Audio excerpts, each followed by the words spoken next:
So concept of GST, as I told in the first class, GST is an indirect tax which is levied on supply of goods and services. There is no concept of sale under GST, goods and service tax.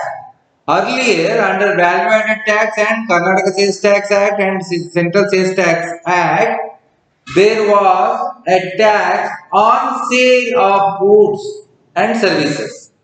But under GST, there is no concept of sale. If goods move from one place to another place, so it is said to be a supply. So GST is on supply.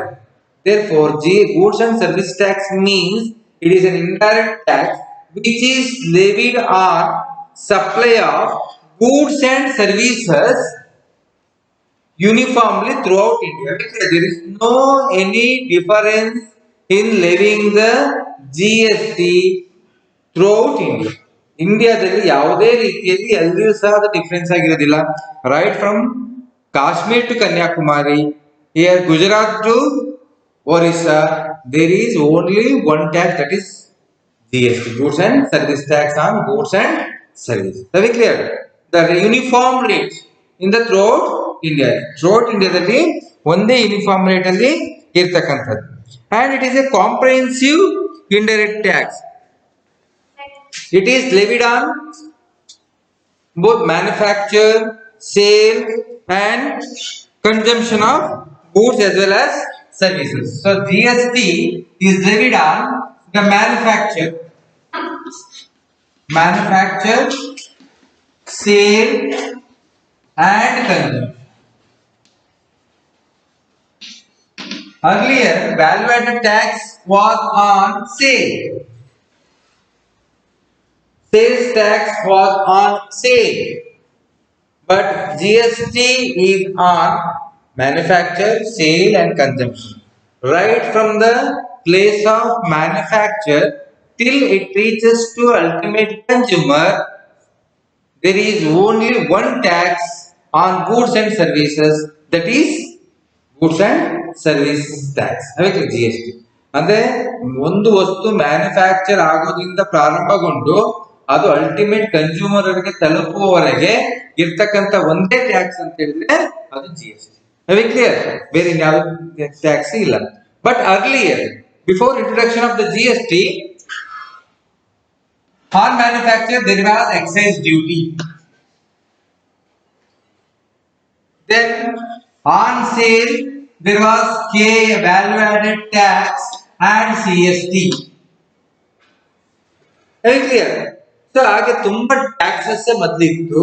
But after introduction ನಾವು goods and service tax, it has been subsumed. Very clear? All indirect taxes, around 17 indirect taxes are subsumed under goods and service tax. Very clear? ಹಾಗಾಗಿ ಇದನ್ನ GST ಅನ್ನ one nation one tax ಅಂತ ಕರೀತಾರೆ. GST is said to be a one nation one tax. So one nation one tax ಅಂತ ಯಾಕೆ ಅದನ್ನ ಕರೀತಾರೆ? One nation one tax and one market.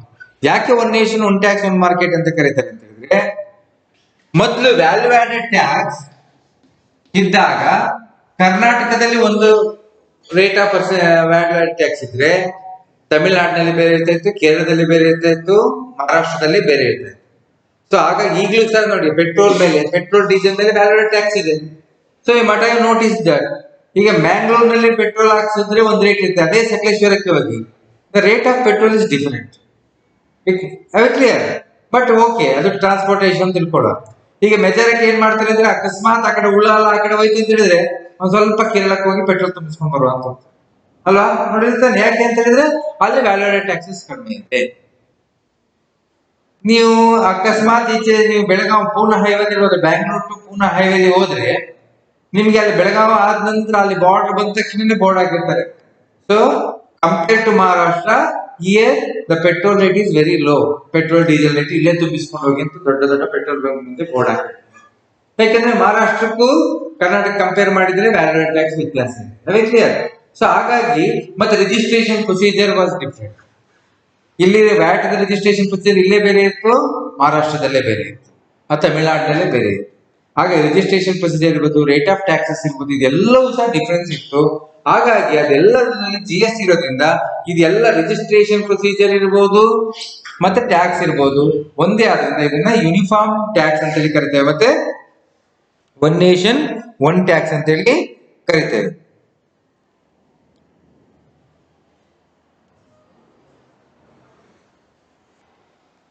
ಮತ್ತೆ ಇನ್ನೊಮ್ಮೆ ಕೆಲವೊಮ್ಮೆ ಹೇಳ್ತಾರೆ ಒನ್ ನೇಷನ್ ಒನ್ ಟ್ಯಾಕ್ಸ್ ಬಗ್ಗೆ ಮತ್ತೆ another one thing is it has been introduced in the midnight of 30th June. Why it has been introduced in the midnight? What is the object? ಯಾಕೆ midnight ಅಲ್ಲಿ introduce ಆಗಿದ್ದು?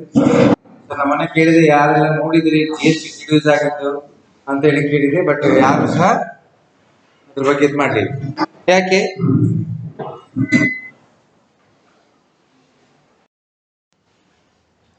So GST was launched by Honorable President of India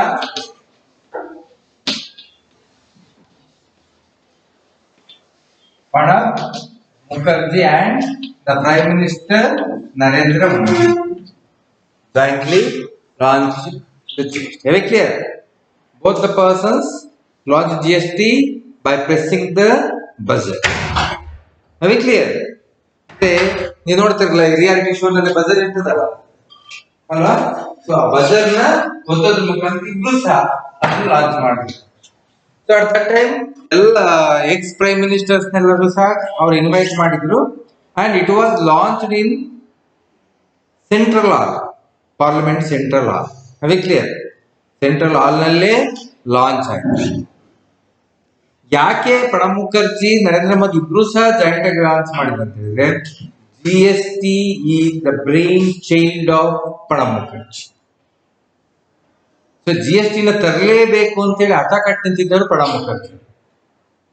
ಹಾಗಾಗಿ ಅವ್ರಿಗೆ ತರ್ಲಿಕ್ಕೆ ಆಗ್ಲಿಲ್ಲ. But ಆದ್ರೆ ಅವ್ರಿಗೆ ಒಂದು ಏನ ಖುಷಿ ಆಯ್ತು ಅಂದ್ರೆ, ನಾನು ಪ್ರೆಸಿಡೆಂಟ್ ಇರುವಾಗ ಈ ದೇಶದಲ್ಲಿ ಅಂದ್ರೆ ಅದಕ್ಕೆ ಲಾ ಅಲ್ಟಿಮೇಟ್ ಸಿಗ್ನೇಚರ್ ಅಥಾರಿಟಿ ಯಾರು?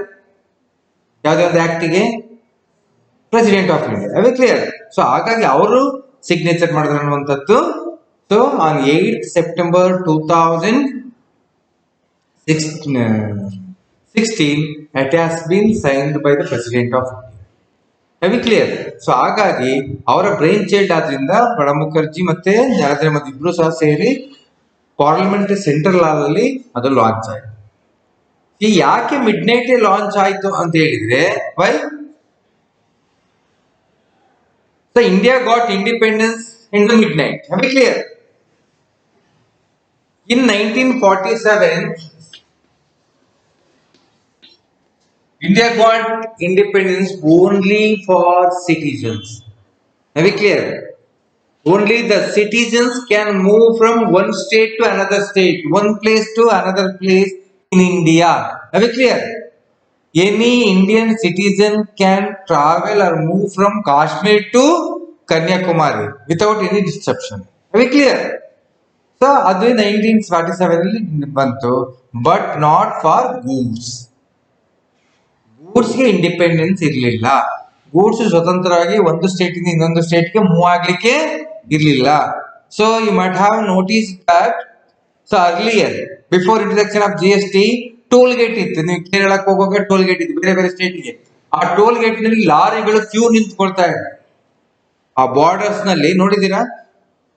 ಬಾರ್ಡರ್ಸ್ ನಲ್ಲಿ ಲಾರಿಗಳು ಕ್ಯೂ ನಿಂತ್ಕೊಳ್ತಾ ಇದೆ. ಯಾಕೆಂದ್ರೆ ಅದಕ್ಕೆ ವೆರಿಫಿಕೇಶನ್ ಆಗಿ ಟ್ಯಾಕ್ಸ್ ಕಟ್ಟಬೇಕಿದೆ ಅದಲ್ಲ.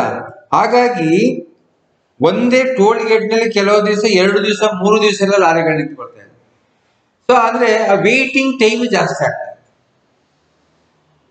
Around 10% of that time has been wasted. ಅವರ 10% ಆಫ್ ಟೈಮು ಆ ವೇಟಿಂಗ್ ಅಲ್ಲಿ ವೇಟ್ ಮಾಡ್ತಾರೆ, ಅದರಲ್ಲಿ ವೇಸ್ಟ್ ಆಗ್ತಿತ್ತಂತೆ. ಹಾಗಾಗಿ ಏನಾಗ್ತಾ ಇತ್ತು, the cost of lorry transport the flight ಅದು ಸಹ ಜಾಸ್ತಿ ಆಗ್ತಾ ಇತ್ತು. ಸೊ ಇದನ್ನೆಲ್ಲವನ್ನು ಕಂಟ್ರೋಲ್ ಮಾಡಿ ಅದಕ್ಕೋಸ್ಕರ ಗೂಡ್ಸ್ ಅಂಡ್ ಸರ್ವಿಸ್ ಟ್ಯಾಕ್ಸ್ ಏನಿದೆ, GST ಏನಿದೆ, ಅದು GST it is a tax for to give independence to the goods and services to move from one place to one state to another state. ಹಾಗಾಗಿ ಅದನ್ನ mid night ಅಲ್ಲಿ launch ಮಾಡಿ clear. ಅರ್ಥ ಆಯ್ತಲ್ಲ ಯಾಕೆ ಮಿಡ್ ನೈಟ್ ಅಲ್ಲಿ ಅಂತ ಹೇಳಿದ್ರೆ ಅಂದ್ರೆ ಗೂಡ್ಸ್ಗಳು ಒಂದು ಸ್ಟೇಟ್ ಇನ್ನೊಂದು ಸ್ಟೇಟಿಗೆ ಹೋಗುವಾಗ ಸುಲಭವಾಗಿ ಮೂವ್ ಆಗ್ತಾ ಇರಲಿಲ್ಲ, ಅಲ್ಲಿ ಟೋಲ್ ಗೇಟ್ ಅಲ್ಲಿ ನಿಂತ್ಕೊಳ್ತಾ ಇತ್ತು. ಅದು ಈಗ GST ಬಂದ್ರಿಂದ ಎಲ್ಲಿಂದ ಎಲ್ಲಿವರೆಗೂ ಸಹ ಯಾವುದೇ ರೀತಿ ನಿಂತ್ಕೊಳ್ತಾ ಯಾವುದೇ ಗೂಡ್ಸ್ ಹೋಗಬಹುದು. ಆ ಪರ್ಪಸ್ಗೋಸ್ಕರ ಮಿಡ್ ನೈಟ್ ಅಲ್ಲಿ ಲಾಂಚ್ ಮಾಡಿದ್ದು. ಯಾಕೆ ಸೆಂಟ್ರಲ್ ಪಾರ್ಲಿಮೆಂಟರಿ ಸೆಂಟ್ರಲ್ ಅಲ್ಲಿ ಅದನ್ನ ಲಾಂಚ್ ಮಾಡಿದ್ದು ಅಂತ ಹೇಳಿದ್ರೆ ನಮ್ಗೆ ಭಾರತಕ್ಕೆ when India got independence prime minister first prime minister of India ಯಾರು? ಜವಾಹರ್ಲಾಲ್ ನೆಹರು ಎಲ್ಲಿ ಸ್ಪೀಚ್ ಮಾಡಿದ್ದು? ಪಾರ್ಲಿಮೆಂಟರಿ ಸೆಂಟ್ರಲ್ ಹಾಲ್ ಆಯ್ತಲ್ಲ, ಅದೇ ಹಾಲ್ನಲ್ಲಿ ಮಾಡಿದ್ದು. ಹಾಗಾಗಿ ಅಲ್ಲೇ ಕ್ಲಿಯರ್. ಸೊ ಒಂದು that is the emotional aspect. Another one technical aspect ಅಂತ ಹೇಳಿದ್ರೆ till mid night 12 o'clock clear. 12 o'clock ವರೆಗೆ ಯಾವ್ದಿತ್ತು? Valued tax. Next date change ಆಗಿದೆ ಅವಾಗ ಆಫ್ಟರ್ 12 o'clock ತಾನೆ, ಮಿಡ್ ನೈಟ್ 12 o'clock. ಸೊ ಹಾಗಾಗಿ ಮಿಡ್ ನೈಟ್ ನಂತರ ಚೇಂಜ್ ಆಗುತ್ತೆ. ಸೊ ಒಂದು technical aspect, another one is emotional aspect. ಎರಡು ಆಸ್ಪೆಕ್ಟ್ ಇಂದ ಮಿಡ್ ನೈಟ್ ಅದನ್ನ ಲಾಂಚ್ ಮಾಡಿ ಕ್ಲಿಯರ್. ಸೊ ಹಾಗಾದ್ರೆ ಅದು ಹೇಗೆ GST ವರ್ಕ್ ಮಾಡುತ್ತೆ? How GST works when compared to the earlier tax, earlier indirect tax system.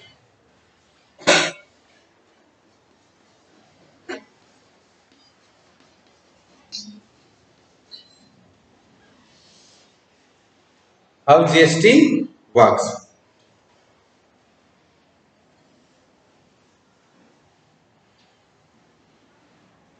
So as I told in earlier, on manufacture there was excise duty, and then for sale value added tax. ಆಯ್ತಲ್ಲ? So ಈ ರೀತಿ 2-3 tax ಇತ್ತು ನೋಡಿ. ಈಗ ಒಂದು product cost of the raw material 100, ಇದನ್ನ purchase ಮಾಡುತ್ತೆ ಅಂತ ಹೇಳಿದ್ರೆ ಏನಾಯ್ತು? ಅವ ಪರ್ಚೇಸ್ ಮಾಡಿದ್ರೆ ಇದ್ರ ಮೇಲೆ 10% ಟ್ಯಾಕ್ಸ್ ಅಂತ ಹೇಳಿ 10% tax. So cost of raw material purchased by the manufacturer. Are we clear? For example, jute is purchased by the textile manufacturer. Jute, ಅದಕ್ಕೆ ಬೇಕಾದ raw material. Raw material purchased by a manufacturer with the intention to manufacture some product. Are we clear?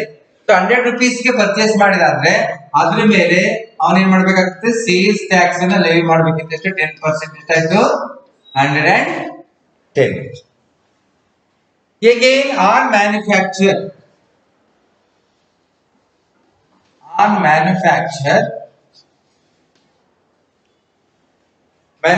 ಮಾಡ್ತಾರೆ ಆಯ್ತಲ್ಲ, ಇಲ್ಲಿ ಏನಾಗ್ತದೆ? Cost ನ ಸೇರಿಸ್ತಾರ, ಒಂದಷ್ಟು cost, manufacturing cost. And manufacturing cost ಒಂದು 50 rupees ಸೇರಿಸ್ತಾರೆ, 40 rupees ಸೇರಿಸ್ತಾರೆ, 150 ಆಯ್ತು. 150 ಆದ್ಮೇಲೆ ಆನ್ ಮ್ಯಾನುಫ್ಯಾಕ್ಚರ್, ಯಾವ್ದು ಈ ದೇಶದಲ್ಲಿ ಯಾವುದೇ ಒಂದು ಗೂಡ್ಸ್ ಉತ್ಪಾದನೆ ಆಗೋದಿದ್ರೆ ಅದ್ರ ಮೇಲೆ ಎಕ್ಸೈಸ್ ಡ್ಯೂಟಿ ಅಂತ ಹೇಳಿ ಕೊಡ್ಬೇಕಿತ್ತು ಆಯ್ತಲ್ಲ. Any goods produced R manufactured in India which attracts the excise duty which is levied by central government.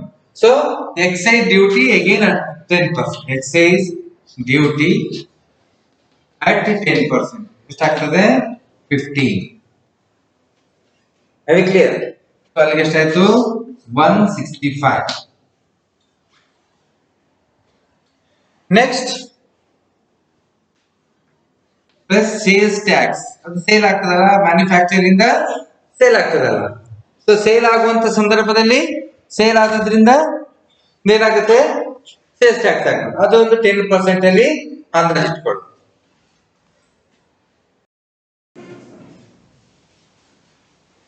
So sales tax at 10%. At 10% on 165, 16 rupees 50 paise. So 18 rupees 50 paise. This is the cost of product to wholesaler. From manufacturer to wholesaler, the cost of product is rupees 180 1.50. Very clear. So, and then wholesaler to retailer. Again, the wholesaler added the margin of profit around 18 rupees 50 paise, so 200.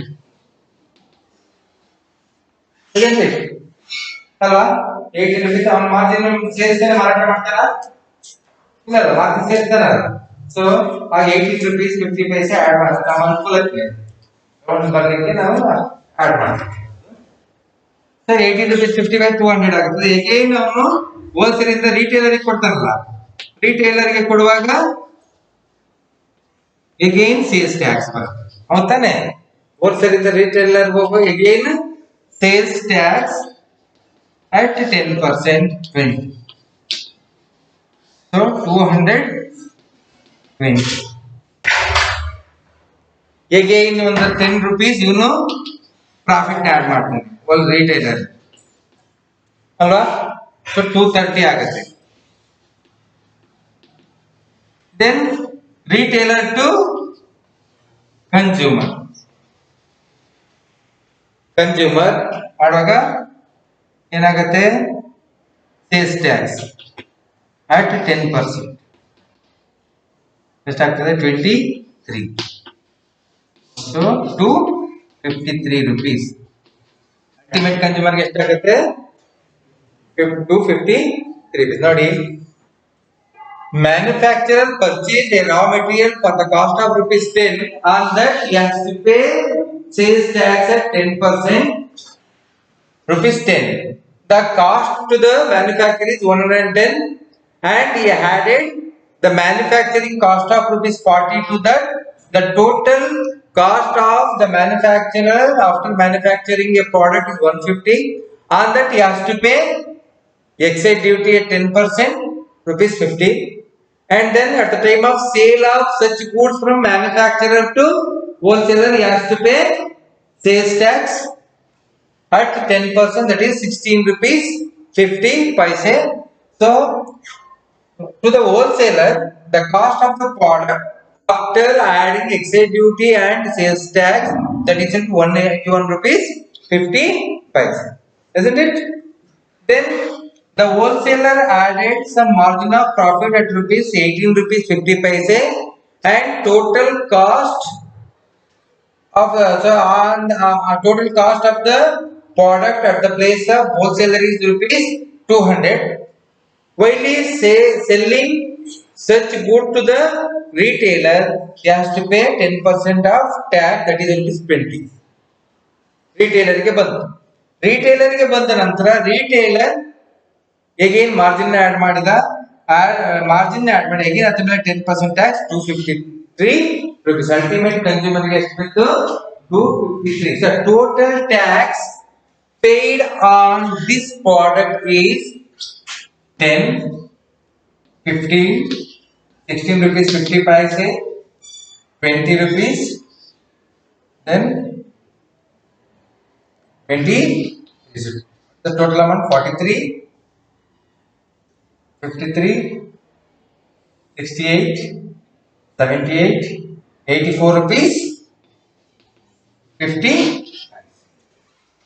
very clear so total tax paid on this product is 84 rupees 50 paise under old regime very clear when so before introduction of GST a good passes from manufacturer to ultimate consumer so adar mele 84 rupees 50 paise tax anna pay ಮಾಡಬೇಕು so after introduction of GST manufacturer in the cost of raw material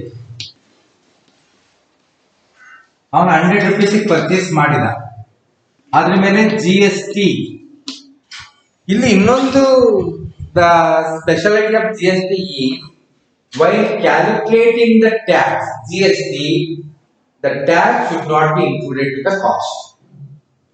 ಇಲ್ಲಿ tax ಅನ್ನ calculate ಮಾಡಬೇಕಿದ್ರೆ tax ಅನ್ನು including cost ಅನ್ನ calculate ಮಾಡ್ತೇವೆ. GST ಯಲ್ಲಿ tax ಅನ್ನ calculate ಮಾಡಬೇಕಿದ್ರೆ cost should not include the tax. ಅರ್ಥ ಆಯ್ತಲ್ಲ? ಸೊ ಹಾಗಾಗಿ ಇಲ್ಲಿ ಏನಾಗ್ತದೆ, GST at 10%, 10 rupees. Very clear? So ಹಾಗೆ ಎಷ್ಟಾಯ್ತು, 100 and ಇಲ್ಲಿ 10 rupees, ಇದು 100. ಇವನಿಗೆ ಎಷ್ಟಾಯ್ತು ಅಂತ ಹೇಳಿದ್ರೆ ಮ್ಯಾನುಫ್ಯಾಕ್ಚರರ್ಗೆ 100 ಪ್ಲಸ್ 10 ಆಯ್ತು. ಕಾಸ್ಟ್ ಆಫ್ ದ ಪ್ರಾಡಕ್ಟ್ ಎಷ್ಟು, 110 ಆಯ್ತು. ಹೇಗೆ ಮ್ಯಾನುಫ್ಯಾಕ್ಚರಿಂಗ್ ಕಾಸ್ಟ್ ಇಲ್ಲಿ ಎಷ್ಟು ಆಡ್ ಮಾಡ್ತಾನೆ ಅಂದ್ರೆ 40 rupees ಆಡ್ ಮಾಡಿದ್ದಾರೆ, ಇಲ್ಲಿ 40 rupees ಆಡ್ ಮಾಡ್ತಾನೆ. 40 rupees ಆದಾಗ ಟೋಟಲ್ ಕಾಸ್ಟ್ ಎಷ್ಟಾಗ್ತದೆ, 140 ಆಗ್ತದೆ. ಇಲ್ಲಿ ಎಷ್ಟಾಗ್ತಿತ್ತು, 150, ಯಾಕಂದ್ರೆ ಟ್ಯಾಕ್ಸ್ ಇನ್ಕ್ಲೂಡ್ ಆಗ್ತಿತ್ತು. Under GST tax should not be included by calculating the calculate ಮಾಡಬೇಕಿದೆ ಟ್ಯಾಕ್ಸ್ ಅನ್ನ ಇನ್ಕ್ಲೂಡ್ ಮಾಡಲಿಕ್ಕೆ ಇಲ್ಲ. 140 ಆಯ್ತು. ಸೊ 140 ಮೇಲೆ GST at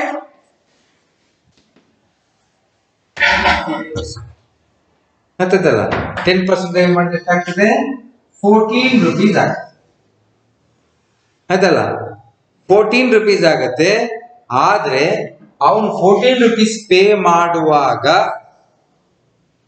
ಇಲ್ಲಿ 10 ರೂಪಾಯಿ ಟ್ಯಾಕ್ಸ್ ಕಟ್ಟಿದ್ನಲ್ಲ, ಆ ಕ್ರೆಡಿಟ್ ಅನ್ನ ತಗೊಳ್ತಾನೆ, -10. ಹಾಗೆ ಇಲ್ಲಿ ಟ್ಯಾಕ್ಸ್ ಕಟ್ಟತಕ್ಕಂಥದ್ದು ಓನ್ಲಿ ₹4. ಯಾಕೆಂದ್ರೆ 10 rupees ಕಟ್ಟಿದಾನಲ್ವಾ, ಅದು ಅವನಿಗೆ ಕ್ರೆಡಿಟ್ ಆಗಿ ಸಿಗ್ತದೆ.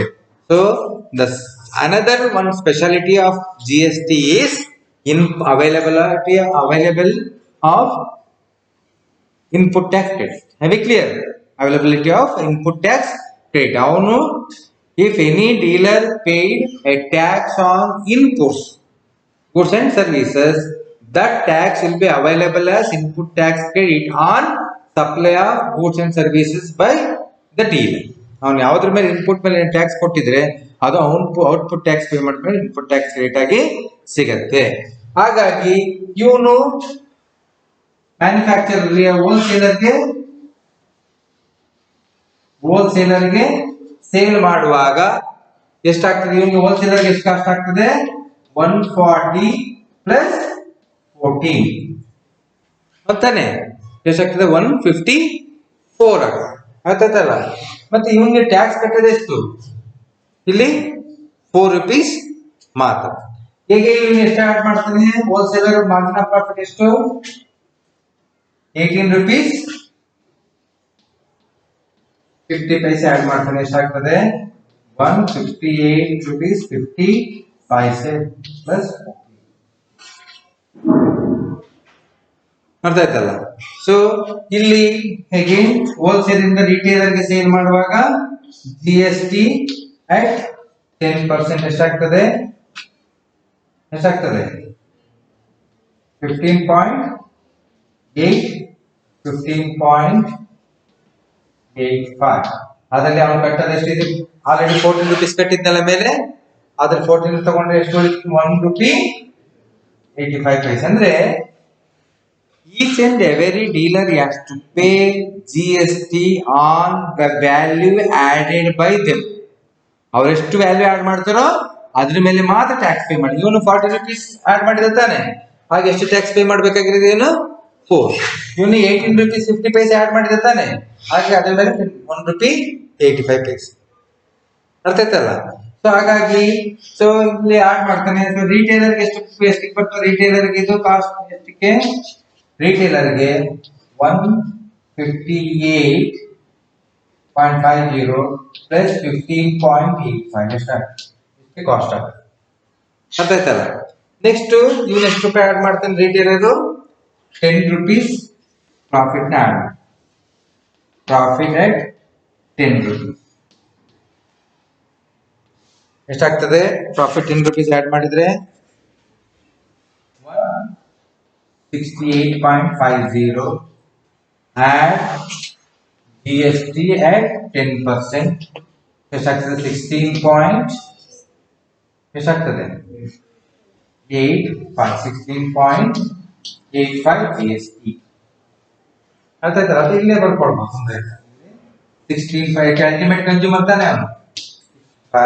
ಸೊ ಆದ್ರೆ ಇಲ್ಲಿ ಒಂದು ಟ್ಯಾಕ್ಸ್ ಕಟ್ಟೋದು ಎಷ್ಟು? 16.85. ಇಲ್ಲಿ 15 rupees 85 ಪೈಸೆ ಕಟ್ಟಿದಾನಲ್ಲ, ಅದು ಕ್ರೆಡಿಟ್ ಆಗಿ ಸಿಗ್ತದೆ. ಇವನು ಎಷ್ಟು ಕಟ್ಟೋದು ಇಲ್ಲಿ? 1 ರೂಪಾಯಿ ಮಾತ್ರ ಟ್ಯಾಕ್ಸ್ ಕಟ್ಟೋದು. ಗವರ್ಮೆಂಟ್ ಎಷ್ಟು ಕಟ್ಟೋದು? 1 ರೂಪಾಯಿ ಮಾತ್ರ ಟ್ಯಾಕ್ಸ್ ಅನ್ನ ಕಟ್ಟತಕ್ಕಂಥದ್ದು. ಸೊ ಇವನಿಗೆ ಕಾಸ್ಟ್ ಎಷ್ಟಾಗ್ತದೆ ಈಗ? ನೀನು ಅಲ್ಟಿಮೇಟ್ ಕನ್ಸ್ಯೂಮರ್ ಆದ್ರಿಂದ ಕಾಸ್ಟ್ ಸೇರಿಸ್ಬಿಡುದು, ಯಾಕಂದ್ರೆ ಅವನೇ ಪೇ ಮಾಡುತ್ತಾನೆ. ಅಲ್ಟಿಮೇಟ್ ಕನ್ಸ್ಯೂಮರ್ ಗೆ ಪುನಃ ಅದು ಇನ್ಪುಟ್ ರೇಟ್ ಸಿಗ್ತದೆ, ಸಿಗೋದಿಲ್ಲ ಅಲ್ಲ. ಸೊ ಹಾಗಾಗಿ ಎಷ್ಟು ಸಿಗ್ತದೆ?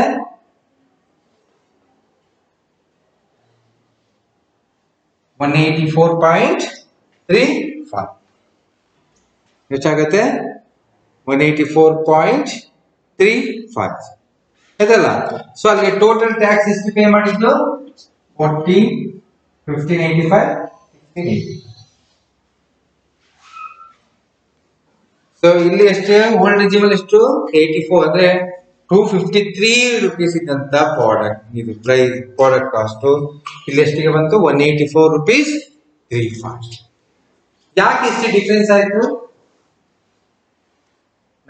GST has been introduced for the purpose of to remove the cascading effect of taxes. ಹೇಳಿದಿನ ತಾನೆ? To remove the main objective of introduction of GST is to remove cascading effect of taxes. Cascading effect of taxes. Cascading effect of taxes.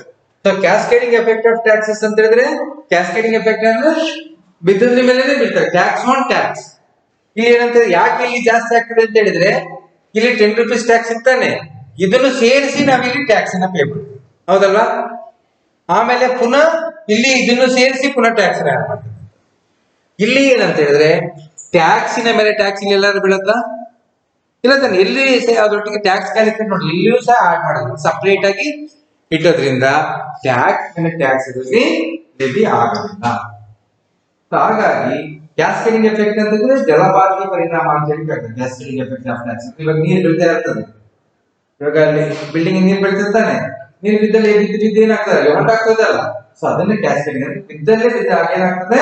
ಹೊರೆ ಜಾಸ್ತಿ ಆಗ್ತದೆ, ಅದಕ್ಕೆ ಭಾರ ಜಾಸ್ತಿ ಆಗ್ತದೆ. ಅದಕ್ಕೋಸ್ಕರ ಇದನ್ನ ರಿಮೂವ್ ಮಾಡ್ಲಿಕ್ಕೋಸ್ಕರ GST ಅನ್ನ ಇಂಟ್ರೊಡ್ಯೂಸ್ ಮಾಡ್ತಾರೆ, to remove the cascading effect of taxes. So automatically price of the product has been reduced. The main intention of the GST is to reduce the cost of the. ಅರ್ಥ ಆಯ್ತಲ್ಲ ಹೇಗೆ GST work ಮಾಡ್ತದೆ ಅಂತ ಹೇಳಿ? Value added tax ನಲ್ಲಿ ಇದಿತ್ತು ಸ್ವಲ್ಪ, ಇಲ್ಲಿ sale level ನಲ್ಲಿ ಮಾತ್ರ ಇತ್ತು. ಆದ್ರೆ ಟ್ಯಾಕ್ಸ್ ಮೇಲೆ ಟ್ಯಾಕ್ಸ್ ಇಲ್ಲಿ ಏನಾಗ್ತದೆ? ವ್ಯಾಲ್ಯೂ ಆಡೆಡ್ ಟ್ಯಾಕ್ಸ್ ಅಲ್ಲಿ ಏನಾಗ್ತಾ ಇತ್ತು ಅಂತ ಹೇಳಿದ್ರೆ, ಇಲ್ಲಿವರೆಗೆ ಯಾವುದೇ ಕ್ರೆಡಿಟ್ ಸಿಗ್ತಿರ್ಲಿಲ್ಲ. ಆದ್ರೆ ಇಲ್ಲಿ ಇವನು ಹೋಲ್ಸೇಲರ್ ಇದ್ ಮಾಡುವಾಗ ಈ ಟ್ಯಾಕ್ಸ್ ಅನ್ನ ಸೇಲ್ ಮಾಡ್ತಾನಲ್ಲ, 16.5 ರೂಪಾಯಿ ಕ್ರೆಡಿಟ್ ಸಿಗ್ತಾ ಇತ್ತು. ಇನ್ನೆಷ್ಟು? 23 ರೂಪಾಯಿ ತಗೊಳ್ಬೇಕಲ್ಲ. 23 ರೂಪಾಯಿಲಿ 16.5 ಎಷ್ಟಾಗ್ತದೆ? 7 ರೂಪಾಯಿ 50 ಪೈಸೆ ಸಿಗ್ತಾ ಅಂದ್ರೆ ಕ್ರೆಡಿಟ್ ಸಿಗ್ತದೆ, ಪೇ ಮಾಡ್ಬೇಕಾಗುತ್ತೆ. ಯಾಕಂದ್ರೆ ಇಲ್ಲಿ ವ್ಯಾಲ್ಯೂ ಟ್ಯಾಕ್ಸ್ ಅಲ್ಲಿ ಹೋಲ್ಸೇಲರ್ ಇಂದ ರಿಟೇಲರ್ಗೆ ಸೇಲ್ ಮಾಡುವಾಗ manufacture to wholesaler, wholesaler to ನೋಡಿ ಇಲ್ಲಿ ಎಷ್ಟು? 16.5 ರೂಪಾಯಿ ಟ್ಯಾಕ್ಸ್ ತಾನೆ, 16.5 ಟ್ಯಾಕ್ಸ್ ಕಟ್ಟಿದ್ದಾನೆ. ಅಲ್ಲಿಂದ ಇಲ್ಲಿಗೆ ಸೇಲ್ ಮಾಡುವಾಗ 23 ರೂಪಾಯಿ ಕಟ್ಟಬೇಕು. ಆಗ 16.5 ರೂಪಾಯಿ ಅವನು ತಗೊಳ್ತಾ ಇದ್ದಾನೆ. 7 ರೂಪಾಯಿ 50 ಪೈಸೆ ಕಡಿಮೆ ಆಗ್ತದೆ. ಮತ್ತೆ ಸರಿ, 16 ರೂಪಾಯಿ 50 ಪೈಸೆ ಅಂದ್ರೆ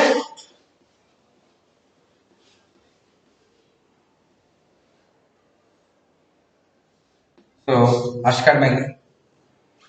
ಸೇಲ್ಸ್ ಟ್ಯಾಕ್ಸ್ ಇಂದ ವ್ಯಾಟ್ ಬಂದ ನಂತರ ಇಷ್ಟು ಕಡಿಮೆ ಆಗ್ತಿತ್ತು ಮತ್ತಲ್ಲ. ಸೊ ವ್ಯಾಟ್ ನಿಂದ ನೆಕ್ಸ್ಟ್ GST ಬರುವಾಗ ಅಷ್ಟು ಟ್ಯಾಕ್ಸ್.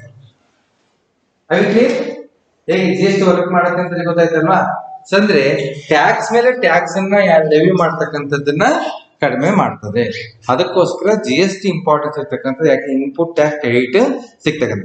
ಮತ್ತೆ ಇಲ್ಲಿ ಇನ್ನೊಂದು ಜಾಸ್ತಿ ಆಗ್ಲಿಕ್ಕೆ ಕಾರಣ ಏನಂತ ಹೇಳಿದ್ರೆ, ಇಲ್ಲಿ ಎಕ್ಸೈಸ್ ಡ್ಯೂಟಿ, ಆಗ ತುಂಬಾ ಬೇರೆ ಬೇರೆ ಟ್ಯಾಕ್ಸಸ್ ಇತ್ತು, ಎಕ್ಸೈಸ್ ಡ್ಯೂಟಿ ಲೆವಿ ಮಾಡ್ಬೇಕಾಯ್ತು.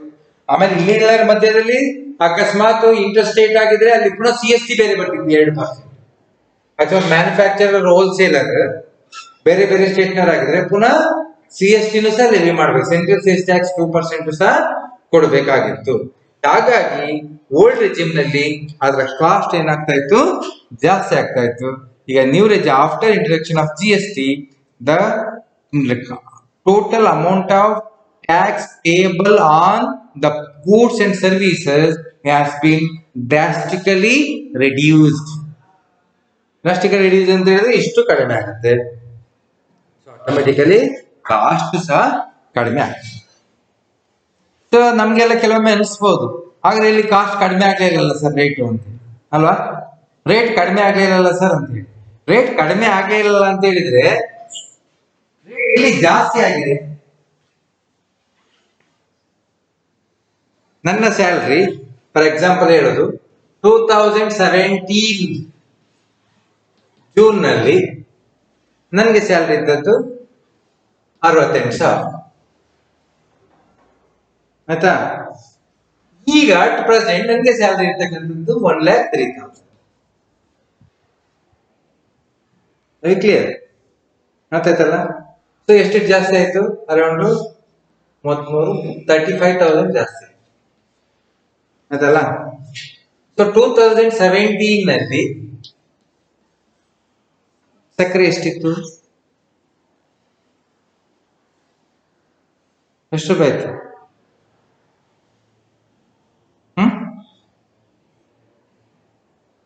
ಎಷ್ಟಿತ್ತು? 38 rupees ಇತ್ತು, 37 ಈಗ ಎಷ್ಟಿದೆ? 38 ಮ್ಯಾಕ್ಸಿಮಮ್ ಅಂದ್ರೆ 40. ಬೇಳೆಕಾಳು ಎಷ್ಟಿತ್ತು? ಅಥವಾ ಸನ್ಫ್ಲವರ್ ಆಯಿಲ್ ಎಷ್ಟಿತ್ತು?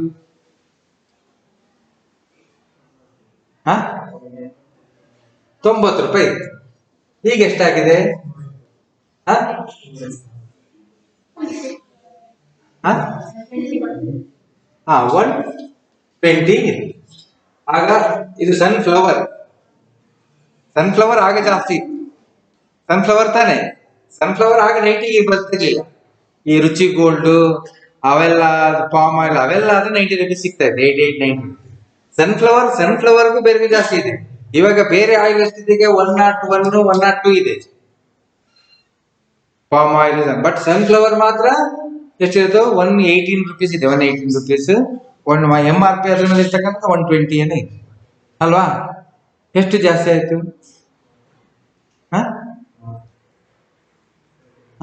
ಅಂದ್ರೆ drastically it has not been increased. ಈಗ ಅದೇ ರೇಟಲ್ಲಿ ಇದೆ ಮತ್ತಾನೆ. ನನಗೆ ಸ್ಯಾಲ್ರಿ ಮಾತ್ರ ಜಾಸ್ತಿ ಆಗ್ಬೇಕು, ಬೇರೆ ಪ್ರಾಡಕ್ಟ್ ಮಾತ್ರ ರೇಟ್ ಜಾಸ್ತಿ ಆಗ್ಬಾರ್ದು ಅಂತ ಆಗ್ತದ. ಆದ್ರೆ ಮೊದ್ಲು ಕಂಪೇರ್ ಮಾಡಿದ್ರೆ ಏನಾಗ್ತಿತ್ತು, ರೇಟ್ ಆಟೋಮೆಟಿಕ್ ಜಾಸ್ತಿ ಆಗ್ತದೆ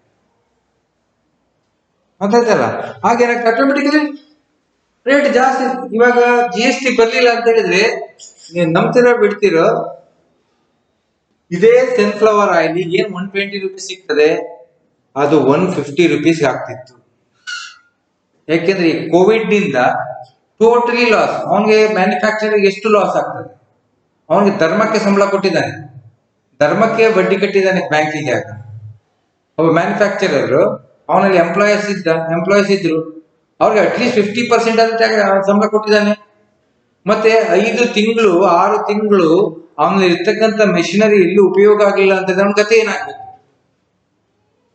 ಗೊತ್ತಾನೆ. ಹಾಗಾಗಿ ಅದ್ರ ಕಾಸ್ಟ್ ಆಟೋಮೆಟಿಕ್ಲಿ ಎಷ್ಟಾಗ್ಬೇಕಿತ್ತು, ಜಾಸ್ತಿ ಆಗ್ಬೇಕು. ಹಾಗಾಗಿ ಈಗ ಏನಾಗಿದೆ ಅಂತ ಹೇಳಿದ್ರೆ, ಯಾಕೆ ಇಷ್ಟು ರೇಟ್ ಇದೆ ಅಂತ ಹೇಳಿದ್ರೆ GST ಬಂದದ್ರಿಂದ. GST ಬರ್ಲಿಲ್ಲ ಅಂತ ಹೇಳಿದ್ರೆ ಆಟೋಮೆಟಿಕ್ಲಿ ಇನ್ನೂ ಜಾಸ್ತಿ ಆಗ್ತಾ ಇದೆ. ಮತ್ತೆ ಇನ್ನೂ ಕೆಲವೊಮ್ಮೆ ಏನಾಗ್ತಾ ಇದೆ ಅಂತ ಹೇಳಿದ್ರೆ, ಈ ಮ್ಯಾನುಫ್ಯಾಕ್ಚರರ್ಸ್ ಯಾರಿದ್ದಾರೆ ಅವರು ಮಾಮೂಲಿ ಇದ್ದೇ ಇರ್ತದಲ್ಲ, ಟ್ಯಾಕ್ಸ್ ಹೆಸರಿನಲ್ಲಿ ಇವರೊಂದು ತಿನ್ಲಿಕ್ಕೆ ಪ್ರಾರಂಭ ಅದಲ್ಲ. ಆ ಟ್ಯಾಕ್ಸ್ ರೇಟ್ ಕಡಿಮೆ ಆಗಿದೆಯಲ್ಲ, ಆ ಟ್ಯಾಕ್ಸ್ ರೇಟ್ ಕಡಿಮೆ ಆಗಿದ್ದಕ್ಕೆ ನೀವು ಪ್ರಾಫಿಟ್ ಎಲ್ಲ ಸೇರಿಸ್ಬಿಡಿ.